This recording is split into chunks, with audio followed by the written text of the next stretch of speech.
Good morning, everyone. Thank you all for coming out on this beautiful day. We're in the Craig H. Nielsen Auditorium of the two Mississippi Museums. I am Chris Goodwin with the Mississippi Department of Archives and History. If you have not already, please silence your cell phones. I want to remind you of a few upcoming events. Tomorrow at 6 p.m., the Museum of Mississippi History and the Mississippi Civil Rights Museum are partnering with New Stage Theater to present a free performance of If Not Us, Then Who? Freedom Rides to Freedom Summer. It will happen in this space. The play, written and directed by Sharon Miles, features stories from such well-known activists as Fannie Lou Hamer and Congressman John Lewis, as well as lesser-known heroes. So please make a point to join us for that. And then Saturday, May 18th, Historic Jefferson College will again play host to the Great Big Yam Potatoes Old Time Music Festival and Fiddle Contest. Many of you will remember a couple of years ago, Tim Avalon and friends performed a selection of old-time music and compared and contrasted it with bluegrass music. It's all sorts of fun, and if you've never been down to it, this is a great year to go. Old-time musicians from across the region gather for a day of free performances, and talented fiddlers, young and old, compete in the fiddle contest. And then I hope that you'll be able to join us next week for History is Lunch, when our speaker will be Lovejoy Butler, discussing his book, Crooked Snake, The Life and Crimes of Alfred Leopard. That will make 2 weeks in a row that we'll have University Press of Mississippi authors, as today we are delighted to welcome Natalie Adams and Jim Adams, who will discuss their book, Just Trying to Have School, The Struggle for Desegregation in Mississippi. Natalie Adams is director of New College and professor of Social and Cultural Studies and Education at the University of Alabama. She is co-author of Cheerleader, An American Icon, and co-editor of Geographies of Girlhood, Identities in Between. Jim Adams is professor of instructional systems and workforce development at Mississippi State University. He's published articles in the Journal of Career and Technical Education, the International Journal of Instructional Media, the Journal of Interactive Learning Research, and the Journal of Critical Education Policy Studies. Help me welcome Natalie Adams.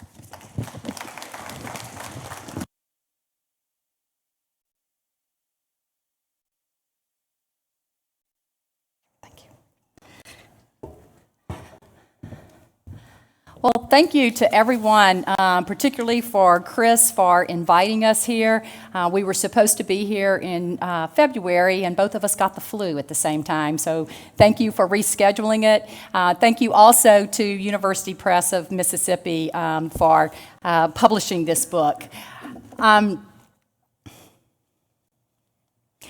So I want to begin by saying that the writing of this book was very much a labor of love for Jim and me, and a very personal journey for us. Jim and I are married. He is a professor at Mississippi State. He's right there. Raise your hand. And I'm a professor, as Chris said, at the University of Alabama. The first thing I'll have to say is that 25 years ago, we almost divorced over wallpapering a bathroom when we lived in Baton Rouge, and we did not divorce over the writing of this book, so we are glad to say that first and foremost. But again, this was a very personal journey for us. We were both middle school teachers and high school teachers. I was a middle school teacher in Louisiana and New Iberia and in Baton Rouge. Jim was a teacher in Harrison County at the coast and also in Jeanerette, which is where we met. And so we were teachers before we went back to school to become professors. We're also students of school desegregation. I was in third grade in Winsboro, Louisiana, in Franklin Parish, which is just west of here. And Jim was in ninth grade in DeKalb County, at DeKalb High School in Kemper County in ninth grade. So this, again, we experienced school desegregation. Both of our mothers were teachers during this time period.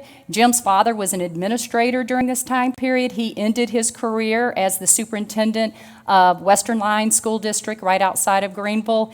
And both of us have very vivid memories of our parents agonizing over the decision to keep us in the public schools when many of their friends fled to the private schools. So again, this was indeed a very personal journey. And the research question that we began with was really a question about the boots on the ground, the implementation of school desegregation. We were very interested in how did teachers and staff and principals and superintendents and parents worked through school desegregation once the politicians and the attorneys and the policymakers stepped out. And the title of our book, Just Trying to Have School, was a sentiment that was shared by many people that we interviewed. And this is a quote by Dalton McElbin. He was a teacher in Jackson the first years of school desegregation. He's now an attorney in Starkville, but he really gave us the quote that became the title of the book. "We had school and learning occurred. It was tense for a while, for sure, but we just kept going. We kept trying to have school." Now, as far as our research goes, we began this study in 2010, and we wanted the kind of backbone of this study to be the oral histories of people who were actually there. So we interviewed over 100 parents, teachers, superintendents, school board members, community activists, people that were involved in the desegregation of public schools. And we were very fortunate to be able to interview a wide swath of people from all over the state. We also spent a lot of time in the James Eastland papers at Ole Miss, the John Stennis papers at Mississippi State, and the oral history collections at the University of Southern Mississippi. Jim spent many, many, many hours in the old musty attics of newspapers and libraries going through microfiche to look at how newspapers at the time, local newspapers, many of them are even not even in existence anymore, figuring out how they were talking about school desegregation when it occurred. We were also very fortunate that many people that we interviewed shared with us personal mementos that they had from that time period. And so all of that became part of this book, Just Trying to Have School. But again, the oral histories really are the backbone of this book.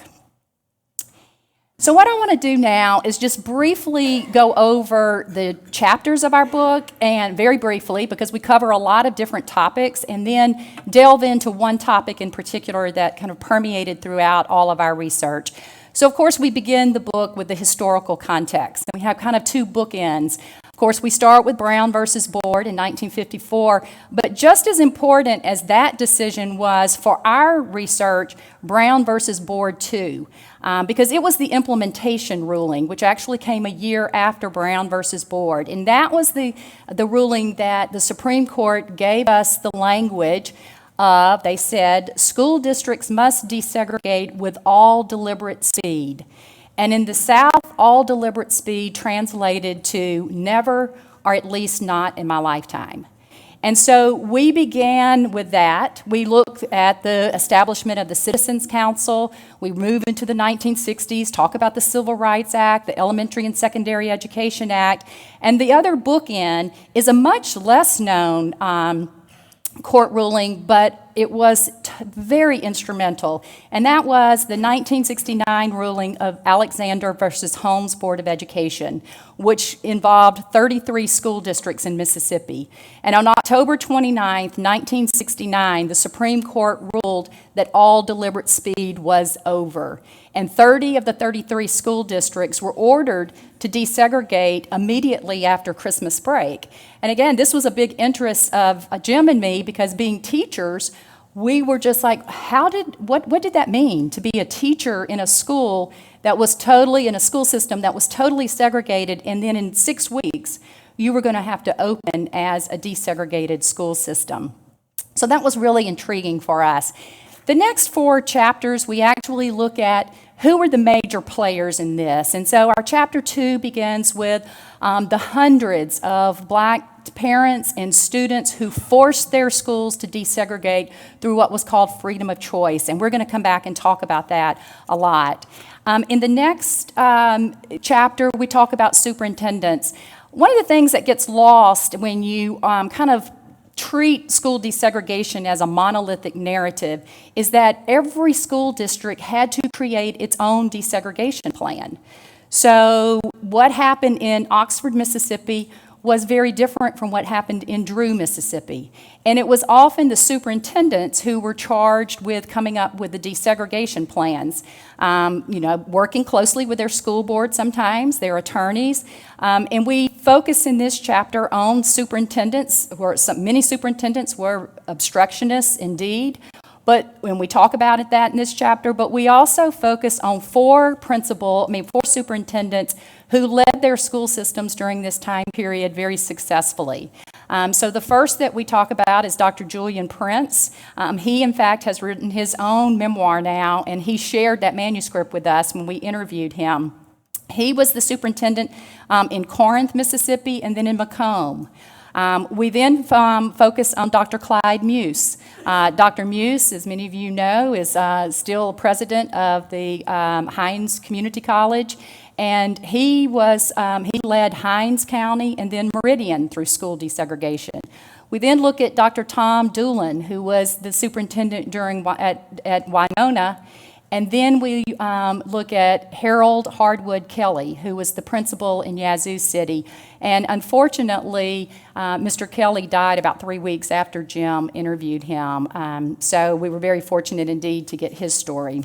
We then turned to principals because it was at the school building level where the rubber met the road. And principals had to make hundreds of decisions about how to discipline at their school, classroom assignment. So we focus on principals, and we particularly also tell the story of what was a huge loss during school desegregation, and that was the loss of black leadership. It's hard to get exact numbers, but from what we can tell, in the first year of massive court-enforced desegregation, there were only 6 blacks who were still principals, head principals of schools. It was a common trend to demote principals who heretofore had been the leaders of their schools, to demote them, put them in the central office in bogus positions. And so we document that story as well.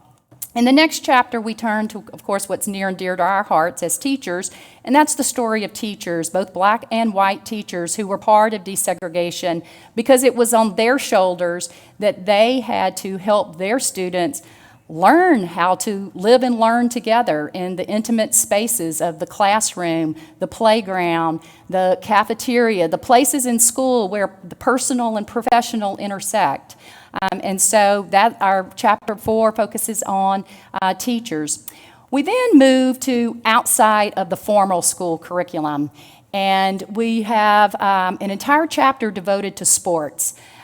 Because one of the phrases that we heard often in our interviews was, we all came together on the football field.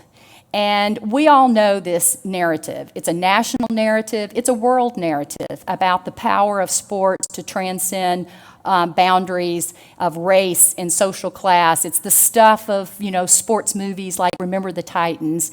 And we do share those stories about how black boys and white boys working together, practicing together, how white fans and black fans sitting together in the stands helped ease initial school desegregation in some towns. But there's a but to that story, and we also explored the but. We all came together on the football field, but. Because the reality is sports was not the panacea that many hoped, and certainly racism and discrimination persisted in sports programs as well, most notably in the loss of black head coaches. And so we then turn to the next part of kind of extracurricular activities, and we delve into the world of cheerleading and prom and homecoming dances and choir and band and student government and beta club. And these 2 chapters are where we really focus on the stories of students, because it is in the extracurricular that students have the most power and autonomy. And we look at how the extracurricular activities or the racial politics of the day played out in the extracurricular activities. And particularly we analyze how kind of the micro-politics of extracurricular activities both impeded and helped with this lofty goal that social integration would occur through school desegregation. We then turn our attention to resistance. And in this chapter, we look at particularly the ways in which blacks use the traditional methods of resistance, protests, sit-ins, marches, economic boycotts, to force their schools to desegregate. Although there wasn't a lot of violence during this time period, we also focus on 2 school riots that occurred during this time period, one at Harrison County and one at Moss Point County. We spend a little bit of time in this chapter looking at how after the Alexander ruling, whites also turned to traditional methods of sit-ins and protests, marches, boycotts to try to stave off massive court-enforced desegregation. But we argue in Chapter 9 that probably the most effective resistance strategy by whites during this time period was the establishment of private academies, private segregationist academies. In fact, by 1971, 20% of school-age children in Mississippi were attending private schools, and there was often public funds used to aid private schools. Then in the last chapter, we turn to today, and we revisit some of the towns and school districts that we featured earlier historically, and we look at how are they faring now. We look at places like Clinton, Greenville, Yazoo City, Leland, Cleveland, and look at how are they segregated? Are resegregated? How are they desegregated? And so we revisit those places, and we also talk about, well, what are the lessons learned from a historical study of school desegregation that might inform educational debates today? So that's just a brief overview. And now I want to kind of focus on one particular theme that permeated throughout all of our research, and that is this notion of choice. It's a word we hear a lot now. And so we want to look at kind of 4 ways in which choice was used during this time period. So we want to first look at how choice was used legislatively to preserve segregation. Then we're going to look at how choice was used administratively to delay wholesale desegregation. Then we're going to look at how choice was used as a form of activism. And then lastly, how was choice used as a rhetorical strategy that whites used to try to persuade family and friends to keep their children in the public schools? So that's what we'll be doing for the rest of the presentation. So first of all, freedom of choice as a legislative response to preserve segregation. So you have to remember that as almost 10 years after the Brown decision in Mississippi, there was no integration. In the 1963-64 school year, there were absolutely no black and white children attending public schools together. There was a dual system of segregated schooling still in existence. Now, this is due in part because of the very, very successful campaign that the Citizens Council had waged during the 1950s. Their explicit purpose, the Citizens Council, was formed in Indianola and Sunflower County, right here in Mississippi, and it certainly grew to other states, but it was always the most powerful in Mississippi. And the Citizens Council waged a very effective recruitment, public relations, and intimidation campaign. And so they shut down every petition that was filed by black parents right after Brown. In Natchez, in Yazoo City, in Jackson, they effectively shut those down. And they also used intimidation against whites that they considered to be moderate. And the most famous was Harding Carter Jr., who was the editor of the Delta Democrat in Greenville. Harding Carter Jr. wrote a scathing critique in 1955 of the Citizens Council. The Mississippi legislature responded with a resolution that branded Mr. Harding Carter as a slanderer, a communist, and an integration sympathizer. However, what we find is that by 1963, there begins to be a crack in the segregationist wall. So in 1963, there are three different lawsuits filed. One by a group of black families in Biloxi, another by Jack and Jackson, Medgar Evers was part of that, and the other one in the rural community of Harmony, which is in Leake County. And these were all consolidated into one case, and the courts ruled begrudgingly. If you read the ruling, it was very begrudgingly, but they ruled in favor of the parents, and they ordered the school systems to allow these children to go into what were formerly all-white schools. They also said that each of these school districts had to form a desegregation plan, and they all adopted the same desegregation plan, and that was they would integrate 1 year at a time for 12 years. So for the first time ever in 1964, you had 39 black students in Jackson, 16 in Biloxi, and one lone 6-year-old girl in Carthage be the first to walk into what was formerly all-white schools. Now, at this time also, President Johnson signs the Civil Rights Act, which the Civil Rights Act prohibited discrimination based on race, nationality, and for any entity that received federal funding. A year later, Congress authorizes the Elementary and Secondary Education Act, and so now there's both a carrot and a stick to force school districts to comply with what was the law of the land. So the carrot was that there was millions of dollars available to school districts that served low-income students who, through title money, that they could get, but they had to comply with desegregation. There was also millions of dollars allocated that southern school districts could use to help prepare their faculty and their community for school desegregation. So that was the carrot.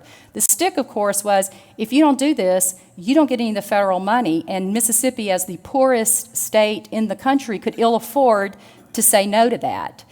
So that we had that going on. But also, at the same time, the Citizens Council totally changes its focus. Now, they had spent the whole 1950s fighting to preserve segregated public schools. And in their September 1964 issue of The Citizen, which was their monthly magazine or newspaper, they had their entire issue was devoted to how to start a private school. And this quote was in the editorial, and it was the first time that the term government schools began to be used to signify that public schools were a pawn of the federal government. And the Citizens Council calls for a mass exodus of white students to go to these private schools. They also opened Council School 1 in Jackson and in 1964, and then 2 other private schools are opened in the Delta in Bolivar County and in Holmes County. Now, the Mississippi legislature then goes on the offensive, and they pass a tuition grant program, tuition vouchers, which in 1964, when they passed it, it allocated $185 that parents could use to send their children to private schools.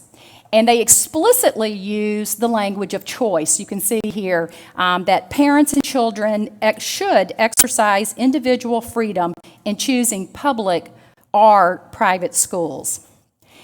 Now, Mississippi was not the first state to pass a tuition voucher program. Virginia had passed one in 1959 for the same reason. And the framework for tuition vouchers had actually been laid out in 1955 by the economist Milton Friedman. But nevertheless, the Mississippi legislature then increases its tuition voucher to $240 in 1968. Now, the tuition vouchers are eventually challenged in court in Mississippi by some black parents, and the district court rules that tuition vouchers for private schools are a violation of the Equal Protection Clause under the 14th Amendment because it involves the state in personal discrimination, which is unconstitutional. The Mississippi legislature immediately responds and passes a student loan program. And so it allowed any student, 16 years or older, to borrow money from this program to attend a college, a community college, a vocational school, and a private secondary school. The lone dissenter was Senator Theo Smith of Corinth, Mississippi, who noted the irony that these 16-year-olds cannot vote, but they could actually get themselves in thousands of dollars in debt. There was a provision of the law or the bill which said that if you live and study in Mississippi, you would not have to repay the loan, and that loan program is still part of Mississippi Constitution.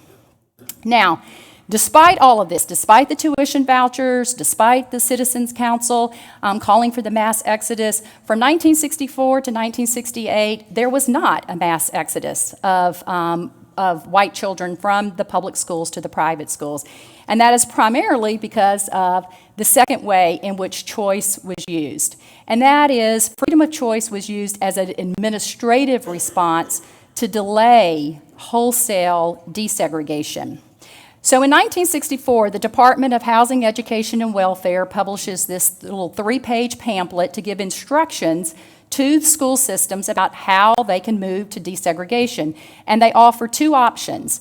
They offer freedom of choice or geographical zoning. Now, freedom of choice was an odd term for them to use. Now, they use other terms too. Sometimes you'll see it referred to as just free choice or freedom of transfer. But it was an odd choice because that term was already being used by Southern legislatures to justify tuition vouchers for private schools. But nevertheless, that's what it was called, was freedom of choice. And in fact, it became, in Mississippi, the way in which school desegregation plans said that they would move to desegregation. The only exception that we found, and I'll be interested to see if any of you know an exception, was Cleveland. And Cleveland was allowed to use geographical zoning. And if you've kept up, there's been a lot going on with Cleveland in the last few years concerning desegregation because of this zoning that method. So the freedom of choice was supposed to operate in a way that would eventually get rid of the dual system of segregated schools. And in 1966, the Office of Education, the U.S. Office of Education, published a more comprehensive guide, which gave very explicit details about how freedom of choice was to be used. And they acknowledged in this brochure that the burden was going to be on black parents, because the black parents were going to be the ones who were most likely going to have to fill out the freedom of choice forms. And they even warned here that the single most substantial indication as to whether a free choice plan is actually working to eliminate the dual system is, in fact, if black children transfer to white schools. Now, despite that warning, as late as 1967-68, less than 8% of black children in Mississippi were attending schools with white children. So school desegregation was, in fact, a way that school districts could ostensibly comply with school desegregation, therefore receive the federal funding, while really not challenging the dual system of segregated schooling. Now, that is not to suggest that there were not some school districts that made some good faith efforts. At best, it often included handpicking the very best black students and putting them in the white schools. But often it also included intimidation. And one of the best examples of that is in Noxubee County. So in 1967, 100 black parents filed freedom of choice forms. They were immediately met with repercussions. They lost their jobs, they were harassed, they lost their credit at the bank, and eventually 80 of them withdrew. However, there were many black parents and students who refused to back down, and they ended up then using freedom of choice as a way to challenge and defy what many whites assumed was an intractable system of segregation in which blacks accepted their second-class schools and their second-class citizenship. And so that brings us to the third way in which choice was used during this time period, and that is freedom of choice as a form of activism. Now, we know that Mississippi, the civil rights movement in Mississippi is well documented. The villains and the heroes have been well preserved in this time period. However, what is probably less known are the hundreds of black Mississippians who were part of the freedom movement in their efforts on behalf of their children to desegregate the public schools. And so we want to turn to a few of their stories now, which will also kind of give you a sense in our book of how we also incorporate oral histories. So in 1965, in Drew, Mississippi, a small rural town in the Delta, they adopted, as did many school districts, freedom of choice in their school desegregation plan. They assumed that there would be no black parents in this in their school district that would dare complete the freedom of choice. They followed what the HEW had laid out, but they just assumed no one would. And May Bertha Carter, who's the story of the Carter children, has been well documented. If you haven't read Civil Rights, it's a great book. We had the opportunity to interview one of the daughters. But May Bertha Carter, who was a very poor sharecropper on the Pimble plantation outside of Drew, says they made a serious miscalculation. And she has this great quote here that they were so sure that they had fixed everything around Drew so no blacks would be coming around their schools. They were so sure of that, but they didn't know about us out there on the farm. And so on August 12th, 1965, May Bertha and her husband Matthew drove 9 miles to Drew to hand deliver the freedom of choice forms to their superintendent. And their children, Ruth, Larry, Gloria, Stanley, Pearl, Beverly, and Deborah Carter, were the first and only black children to attend Drew City Schools from 1965 to 1969, and they were treated horribly. Not only were they harassed, but just as badly, they were just ignored. They were made to be invisible. And when the schools finally were forced to desegregate in 1969 after the Alexander ruling, all of the white children in Drew went to the private schools. So in fact, the Carter children, ironically, were back attending segregated public schools.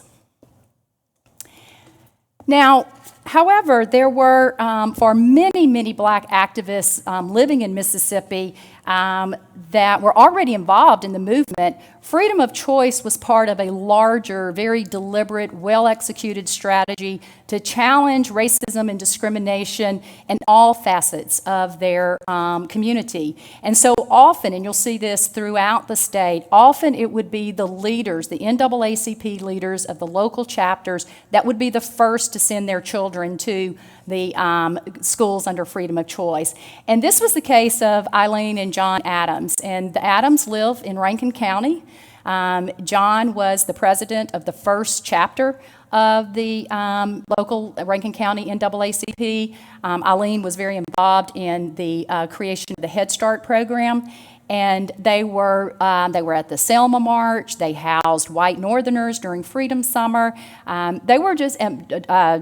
Adams actually lost his job. He worked for the school system, lost his job because he participated in an economic boycott of the downtown merchants.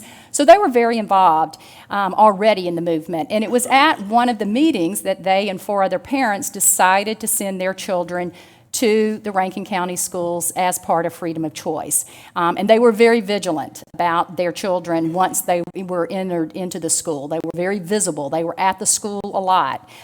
Even after massive court-enforced desegregation, the Adams filed a lawsuit in the early 1970s against the Rankin County School District because of continued discrimination, particularly in the area of extracurricular activity.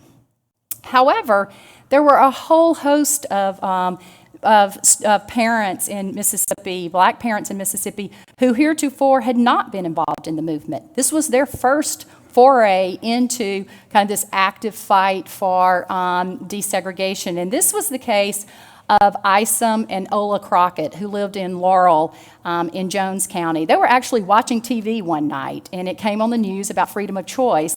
And so the next day, Ms. Crockett goes to the high school, the white high school, demands that the principal enroll her 3 children.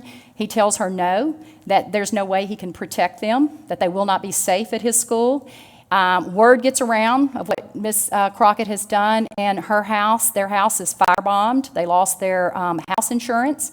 She was not to be deterred. She went to the superintendent, made the same demand, and he knew that that this was her legal right to do so. So her children, her 3 children, also became the first black children to attend Northeast High for the first year of school desegregation. Now, the most violent incident involving school desegregation was in Grenada, Mississippi in 1966, and it was also associated with freedom of choice. Now, some historical context is important here because the summer of 1966 was a very violent, racially tense summer in Grenada. The Meredith March had come there in June. It came through, but several members of the Southern Christian Leadership Conference stayed there. They worked with local activists. They waged a very vigorous voter registration campaign. They had sit-ins and protests to protest segregated restaurants and theaters. They had nightly marches, which turned violent. Many of them were beaten, jailed. So it was a very, very racially tense summer. And in August of 1966, 450 black parents signed freedom of choice forms. And as in the case, this happened, many of them ended up withdrawing their freedom of choice forms. 200 of them withdrew the forms. And the school system was supposed to open on September 1st, and they delayed opening school. Now, finally, in September of 1966, you had 150 black students try to enter John Rundle High and Lizzie Horn Elementary, and they are met with an angry mob. Again, beaten. Most of them were not allowed to even enter the school. And so they try again. Eventually, Dr. King comes. The folk singer Joan Baez comes to try to safely escort them. And then finally, the courts intervene and say the schools, you have to allow them into the schools. So you have some black students then attending by the end of September these two schools in Grenada, but they're again treated horribly in the school. In fact, 40 of them are expelled the very first week for being troublemakers. And so in protest to how the freedom of choice students are being treated in the school, then black parents and students wage a massive walkout of the schools in October. And when they refused to disperse, it got really violent, and 91 students who were 15 years old or older were carted off in cattle carts to Parchman Penitentiary. So that was, in fact, the most violent form of related to school desegregation. So I want to next turn to the very last way. First, also, whites also then started using kind of traditional forms of activism to delay wholesale school desegregation. And they, again, rally around this idea of freedom of choice. And they form an organization called FOCUS, Freedom of Choice in the United States. And the former mayor of Jackson, Alan Thompson, was the president. And under the umbrella of FOCUS, 1,500 white parents marched in downtown Clarksdale to protest wholesale desegregation. And this was in January 1970. When the schools opened in Clarksdale on February 1st, 1970, most of the white students had left. All right, so freedom of choice is eventually, it is challenged in court. And in 1968, the Supreme Court rules that freedom of choice is not allowed if it fails to undo desegregation. And of course, the final blow to freedom of choice is the Alexander versus Holmes ruling in 1969, which says that freedom of choice is no longer permissible, integrate and integrate now. All right, so now I want to turn to the last way in which choice was used during school desegregation. And this is a story that really has kind of been lost in the kind of record of this history of school desegregation. And that is this kind of rhetorical argument that the white business leaders used in many towns throughout this state to persuade their friends and family to choose public schools over private schools. And they would use two primary methods. So the first one, which you can see illustrated here by Hazel Brannon Smith, who was the editor of the Lexington and Holmes, she did not fare very well, if you know her story. But the first kind of rhetorical argument they used was that public schools are the only economically viable option. If our community is to survive, we have to have strong public schools. But they also used a second argument, and it was a moral argument. It was the argument that public schools are the right thing to do. And so throughout the South, or throughout Mississippi, there were communities that formed these organizations called Friends of Public Schools. So Jackson had Jacksonians for public school. Greenville had a Friends of Public School. Yazoo City did. Rolling Fork. And so these were all, Leland did. Sometimes they were biracial groups, but they were primarily formed by white business leaders.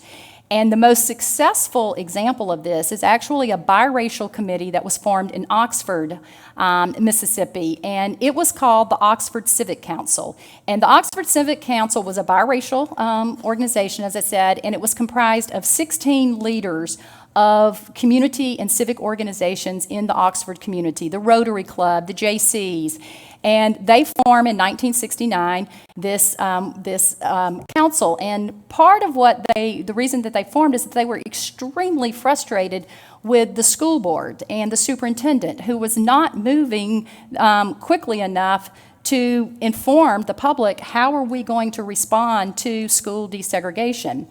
And so they they call this mass meeting in January 1970. The school board tells them not to do it.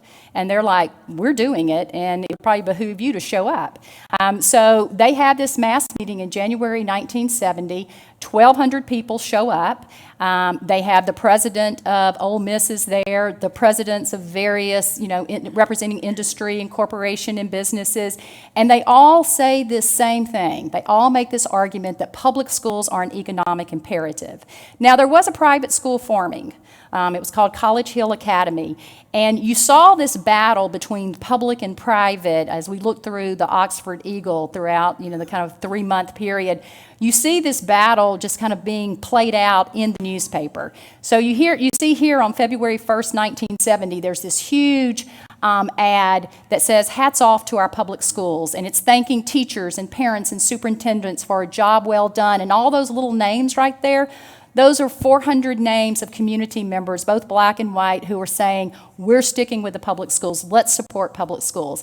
And then right here on the left, you'll see there's a very small ad by the College Hill Academy. And they say we have, we have 12 faculty members, 120 students, and we're going to open on February 17th, 1970. And College Hill Academy was not a successful academy.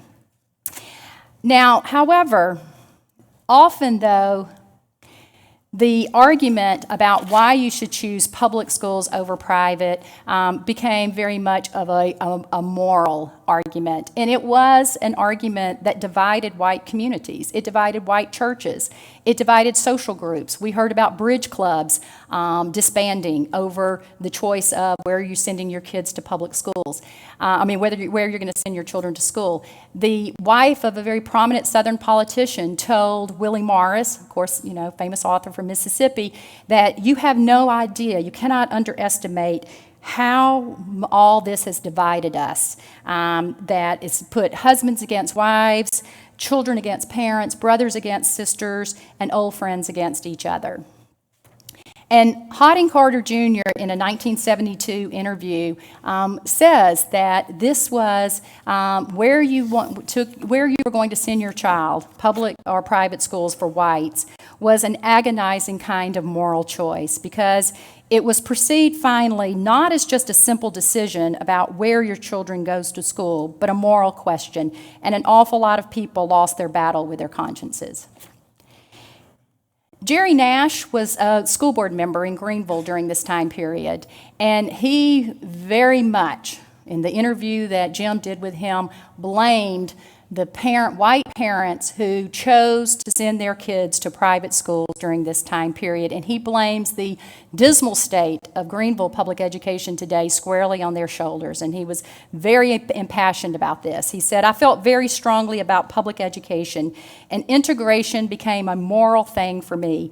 I made the statement several years ago that we could overcome the flood," and he's talking about the flood of 1927, which decimated Greenville. "But it was going to be years before we overcame what the private schools were doing to the city of Greenville." So we want to end now by saying, well, okay, let's talk about today. Let's return to today. If you keep up with educational discussions, you know that choice plays prominently in current discussions about educational reform. And there are states throughout the United States, Mississippi including, who are passing tuition vouchers that are allowing public schools allowing public funds to go to private schools. They're passing charter schools that can be established separate from the local school boards with no input from school boards. They're passing school choice measures which allow students to cross boundaries to attend schools out of district. We hear the rhetoric of choice being used to defund public education and to move to privatized education. We're hearing public schools being referred to, demonized really, as government schools again. And it sounds very similar to what was being said by William Simmons in 1964 by the Citizens Council. And so what we hope is that our book is a reminder that choice is not a neutral, apolitical word without precedent in educational reform. It has a very long, complicated history that cannot be divorced from its racist legacy. And so at the least, we hope that our book will help us as citizens to hold people, and ourselves included, who are touting choice to acknowledge this racist history and to explain how choice today will not inevitably result in the resegregation of students of color and poor children from affluent and white students, because we have a whole history that shows us that freedom of choice has been used first and foremost to favor white children. And the majority of black students and low-income students have always been the losers in that discussion. And so at the least, we need to hold people accountable for how choice today is different from how choice has been used in the last 50 years. Today in Mississippi, 87% of our children attend public schools. And so the history of desegregation teaches us that when we lose our commitment to providing free, high-quality public schools to all students, our communities, our state, our citizens, and most importantly, our students lose, our children lose.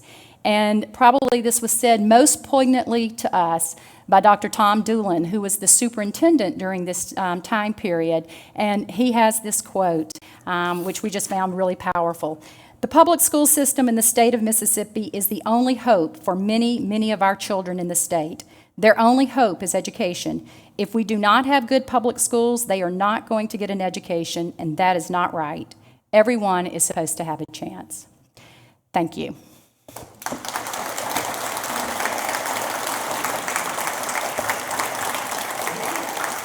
So at this time, we'll take some questions. Chris will kind of moderate things, and so if you have a question, please raise your hand.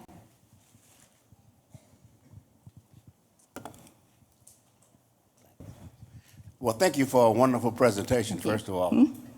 I'd like to ask you about a situation I think I'm aware of. Under the current administration, Secretary of Education, Betsy DeVos, are they putting more funds into voucher programs to go to the states? Yes. So we're going back into a segregated system. Right. Yes. In our own. And our hope is to do something with the administration, right? Right. Well, in our current legislature in Mississippi has passed a tuition voucher for parents with children of disabilities to be able to use public money to send their children to private schools. So yes, and we wonder when, if there will be a legal challenge to that, since there was in 1969 a court case that said private tuition vouchers for private schools are a violation of the Equal Protection Clause of the 14th Amendment, because it is involving the state in discrimination, which is unconstitutional. But yes, you're absolutely right. We're going back.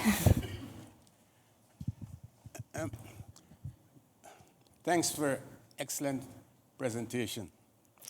I'm just wondering, why is it that in 1964, after Brown versus Board of Education decision by the Supreme Court, which says that segregation is illegal and unconstitutional, and then throughout the 50s, no action is taken on the legal decision.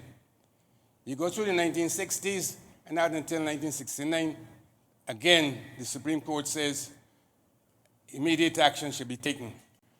Why is it that the government, the legislature, has done nothing about the Supreme Court's decision?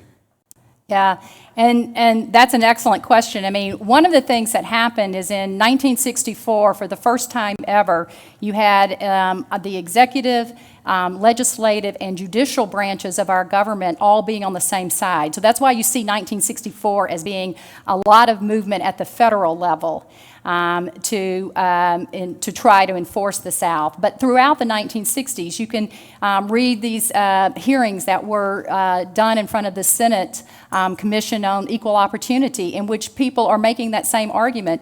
It is illegal. Why is this still going on? Why in 1967, 68 are there still less than 8% of black students attending schools with whites? And it is because in our country, education belongs to the states, right? It's a state enforcement. And so also what is called when Richard Nixon was elected president in 1968, he ran his campaign on that he would back off forcing of school desegregation in the South. But excellent question. Sorry. Yeah. Yes. Thank you all for doing such important research and telling the stories. I'm curious about two things. One, to what extent do you think a lack of understanding in terms of a systemic level? I think many people had individual experiences, but they kind of saw their experiences in isolation and didn't realize that it was a part of a whole. To what extent is that lack of knowledge and information shaping the attitudes that we have today, or the way we approach public education today at the local community level, in addition to in the legislature? I'll just leave it with that question. Okay, yeah, I think that's an excellent question, and we interviewed two superintendents for this book, and what were their names? Fortenberry and Hines? Hines, yes. And they were sitting together and they were telling us, and they said, if your book is only going to be about, school desegregation and persistent racism, you've missed the mark, because this is part of a larger interlocking system of why we continue to not put resources into public schools. How do we not change systemic racism, not just at the individual level? And I think that is, that is the huge question, right? We do, though, make a point, because sometimes we've been at enough conferences where people talk about these issues, and they always talk about the big system, which is important. But sometimes those very same people who are, trashing resegregation and all of that, and I'm talking mainly about academics here, they're sending their own kids to private schools. So one of the points that we try to make in this book is that it was really important during this time period that there were people who we say have social and cultural capital who stood up publicly for public schools. We tell the story of how there was a president of one of Mississippi universities, I won't name who that was, who back during this time period when the schools desegregated first chose to send his children to the private school, and there was a public outcry. He got the legislators were calling him. His academic community was calling him. skip 45 years later, the president of that same university has his kids in private schools in the town in which he's leading the public school, public university, and there's no outcry. It's as if that's a personal choice and it doesn't really matter. So yes, absolutely systemic racism, but one of the things that we often also talk about is to relegate personal decisions to irrelevance misses a whole history of people working at the local level to stand with those who are oppressed, or so yes, very much. I totally agree, but it does take both, and it takes sometimes the individual starting the movement too. Yeah. Early in your presentation, there was a photo of some students with signs that said Clinton High.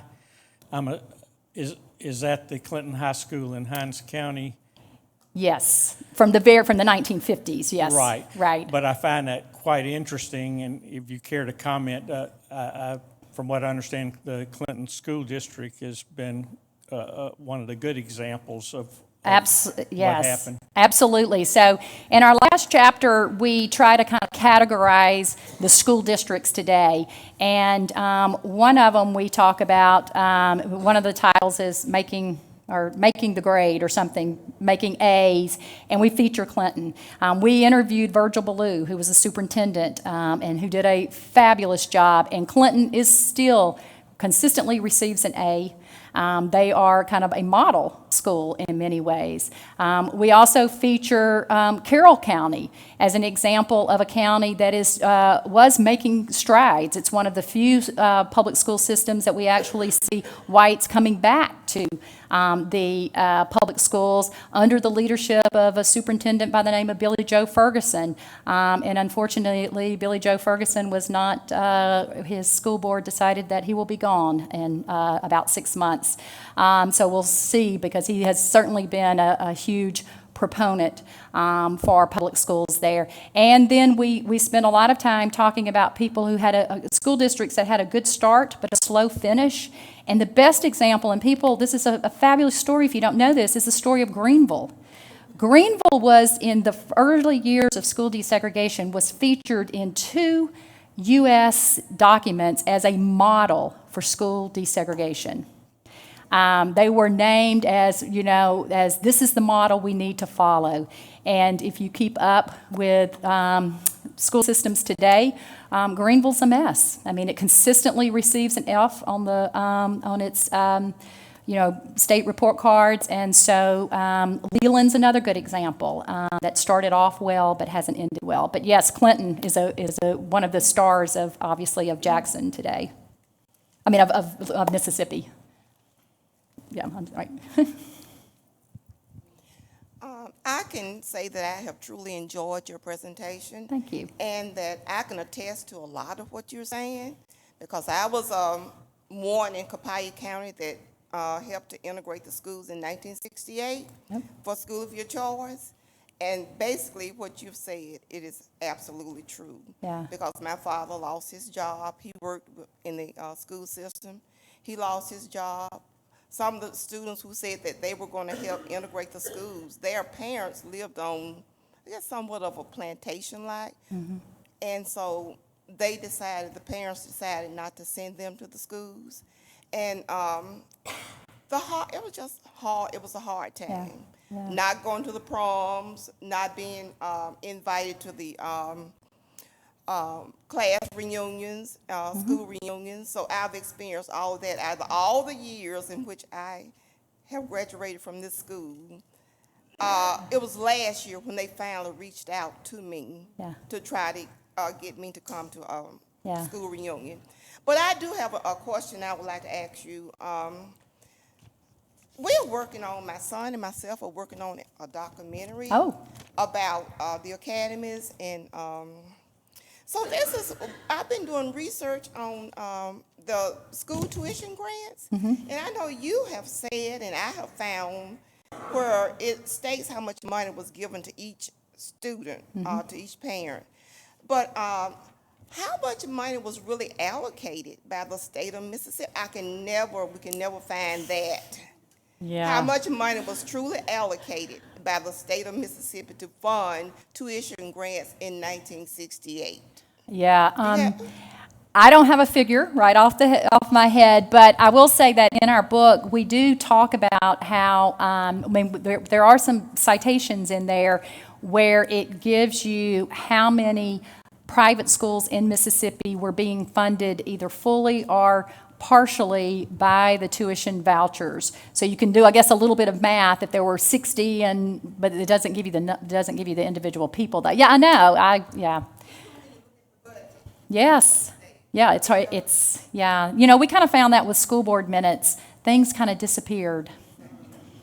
There's no record anymore. And so it makes this type of research really hard, which is why we had to rely on oral histories too, because, the traditional methods of research, going to primary documents, well, it's hard to do that kind of research if the primary documents don't exist anymore, right? Or they're just skewed, like there'll be things written, like scratched out that you can't read.